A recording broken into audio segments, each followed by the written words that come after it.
Hey, so are Lisa and Martin friends? No, really, I want to know. They seem like they would run in similar social circles at Springfield Elementary, yet they rarely interact. So what's the deal here? Are Lisa and Martin friends? Are they mostly indifferent to each other? Or do they secretly hate each other's guts?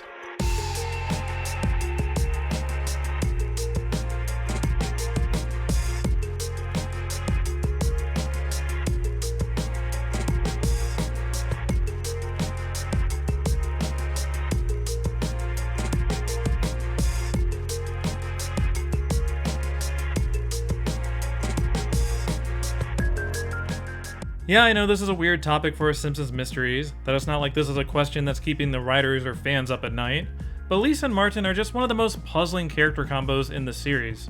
That we have 32 full seasons of Simpsons content and a very limited pool of Springfield Elementary students, if you're coming up with a Bart or Lisa storyline with the kids, not a lot of options there. And yet, as of today, there's no major story about Lisa and Martin ever doing something together in the TV series, not even a B-plot. Lisa's storylines with Bart, Milhouse, Nelson, Ralph, even Todd Flanders. But Martin Prince keeps his distance, is content to be a Bart-centric character. So let's go over their appearances together, see what it is about their pairing that is so unappealing to the show, and whether or not they really get along. Let's start out by looking at the good times, that Lisa and Martin are actually friends, or at least friendly acquaintances. In Grade School Confidential, Lisa did attend Martin's birthday party, seemingly enjoying the mathematician. Then again, Lisa did fake an illness so she could leave, so maybe she just came along with Bart. In Treehouse of Horror 31, Martin returns the favor by going to Lisa's birthday party. It doesn't end well for Lisa. It doesn't end well for Lisa. It doesn't end well for Lisa. We've seen Martin help out with some of Lisa's projects over the years, like her experiment on bullying and their radio show about spilling parents' secrets. Martin came to Lisa's party to watch the Nobel Prize announcements. One of Lisa's goals in running for student body president is to prevent Martin's bullying. In season 19's Dial N for Nerder, Lisa eagerly joins Martin in excavating arrowheads, and he happily accepts her help. It doesn't end well for Martin. In addition, these two have been in plenty of clubs together. Lisa and Martin both play musical instruments, so we've seen Martin with his lute, playing the triangle, even the piano in Bart and Lisa's jazz ensemble. We've seen them together in the Model UN Club twice. In Season 9, they get stuck on the desert island together, and in Season 20, Belgian Martin reports that Lisa didn't show up for their event. We've seen Lisa and Martin in a school play, the math team, and the radio club. In Season 16, Lisa and Martin are selected to be king and queen of the school medieval fair. The following season, Lisa invites Martin to the Rational Thinkers Club, her secret group where they learn about evolution. In some of these examples, Martin is just a background character, just getting some extra face time in Lisa's storylines. But it makes sense that he's there. Who else would the writers select to fill out the math team's roster? We don't get a ton of actual Lisa-Martin interactions, but you would think, by just being in so many clubs and activities together, that they would be somewhat friendly at the bare minimum. Aside from the radio club example, there is never any tension portrayed between them. Lisa and Martin are two of Springfield Elementary's top students, so it's natural the series groups them together when this topic arises. Like in Lisa's wedding, how she's the only graduate to read an adult level since Martin died in a science explosion.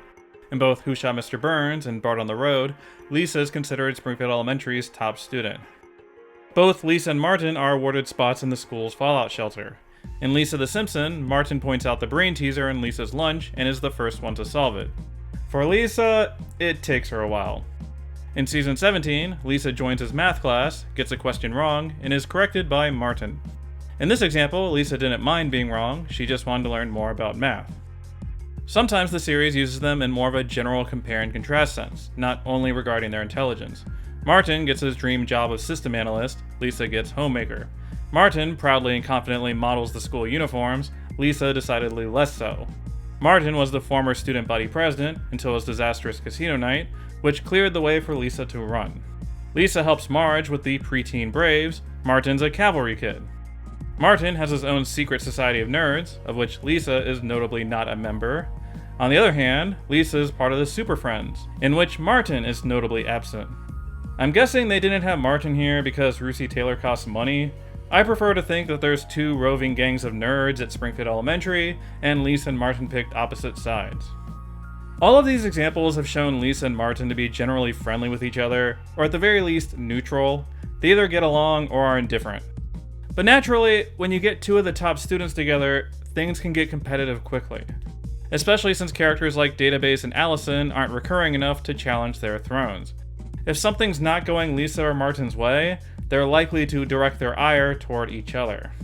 We've seen them square off in plenty of science fairs. Lisa's little universe was going to take on Martin's milk carton ukulele. Lisa builds Linguo, misses the bus, and Martin gloatingly tells her to kiss first prize goodbye. This time Martin builds an entire robot friend, while Lisa's worrying about her nuclear power presentation. Now Martin's helping Bart build a robotic seal, winning first prize over Lisa. Man, these kids build a lot of robots, huh? Needless to say, Lisa is less than pleased that Bart brought in a nerd to beat her. In season 25, Lisa plans on giving a speech about Marie Curie, but Martin accidentally beats her to the punch. She does a speech about her father instead, and she and Martin end up tying for the win. Lisa has used Martin's intelligence against him, goading him into signing her honor code by suggesting Milhouse is the smartest kid in school. And of course, we shall never forget the Great Pool Wars of 1994. Martin literally builds an entire pool so that he can be the Queen of Summertime, instead of Lisa. You could argue that this isn't against Lisa specifically, that the Queen thing was another gay joke on the part of the writers, but it does sort of say something about Martin's mentality, that he feels he's in direct competition with Lisa. There seems to be some bad blood between these two, either as an offshoot of their competitiveness, or just their personalities not jibing. In Das Bus, Lisa's clearly annoyed by Martin's dancing, even throwing him under the bus for seconding the formation of the Model UN. Later, Martin joins up with Nelson's crew to kill the dorks. Martin will occasionally throw Lisa under the bus too, like pointing out how Lisa smells just as bad as her brother, or pointing out to the documentary crew Lisa's motive to steal $600. Honestly, I want to be even-handed in this analysis, but most of their bad blood originates from Martin's side. You could argue that Lisa was too ruthless about their cover-up in Dial N for Nerder, or that she deliberately didn't pick him for their kids' news team in Girly Edition. That stuff is more arguable or implied, whereas Martin's antagonism is more explicitly portrayed in the series.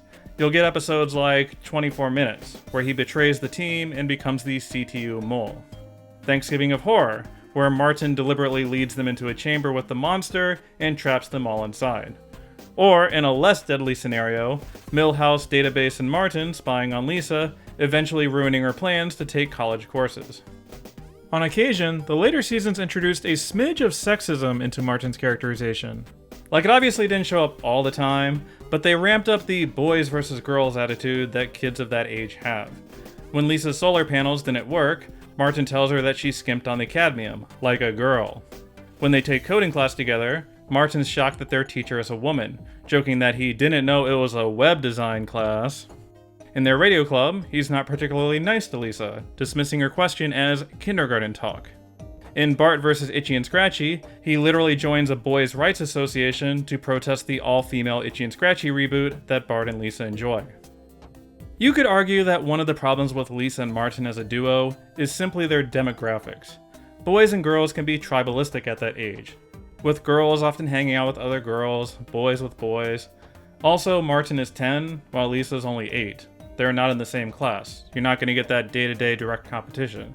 Lisa gets Ralph instead. On the other hand, the age difference has never stopped Lisa from being grouped together with Sherry and Terry.